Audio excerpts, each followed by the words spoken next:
ഗോപി കേന്ദ്രമന്ത്രിയാകും. ഔദ്യോഗിക അറിയിപ്പ് ലഭിച്ചെന്ന വിവരം. സുരേഷ് ഗോപിയും കുടുംബവും ഡൽഹിയിലേക്ക് തിരിച്ചു.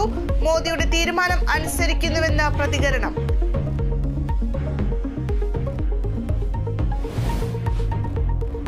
മൂന്നാം മോദി സർക്കാർ ഇന്ന് സത്യപ്രതിജ്ഞ ചെയ്ത് അധികാരമേൽക്കും. ചടങ്ങ് വൈകിട്ട് 7:15 രാഷ്ട്രപതി ഭവനിൽ.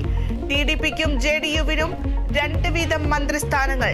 അമിത്ഷായും നിതിൻ ഗഡ്കരിയും രാജ്നാഥ് സിംഗും നിർമ്മല സീതാരാമനും മന്ത്രിമാരാകും. മുഖ്യമന്ത്രി പിണറായി വിജയനും സത്യപ്രതിജ്ഞാ ചടങ്ങിലേക്ക് ക്ഷണം.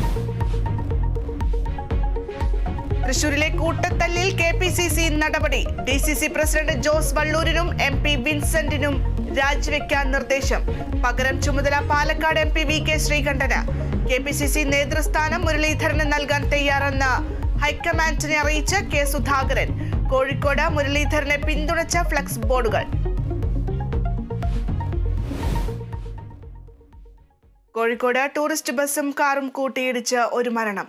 തൃശൂർ ചാഴൂരിൽ നിയന്ത്രണം വിട്ട കാർ കടയിലേക്ക് ഇടിച്ചുകയറി ഒരാൾ മരിച്ചു.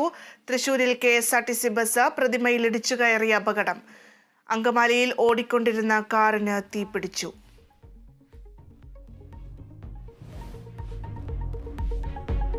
നിയമസഭാ സമ്മേളനത്തിന് നാളെ തുടക്കം. ബാർക്കോഴ ആരോപണം അടക്കം ആയുധമാക്കാൻ ഒരുങ്ങി പ്രതിപക്ഷം. തദ്ദേശ വാർഡ് വിഭജന ബില്ലും സഭയിൽ. 2020 ലോകകപ്പിൽ ഇന്ത്യ-പാക് പോരാട്ടം. മത്സരം രാത്രി 8-ന് ന്യൂയോർക്കിൽ. പാകിസ്ഥാന് മത്സരം നിർണായകം.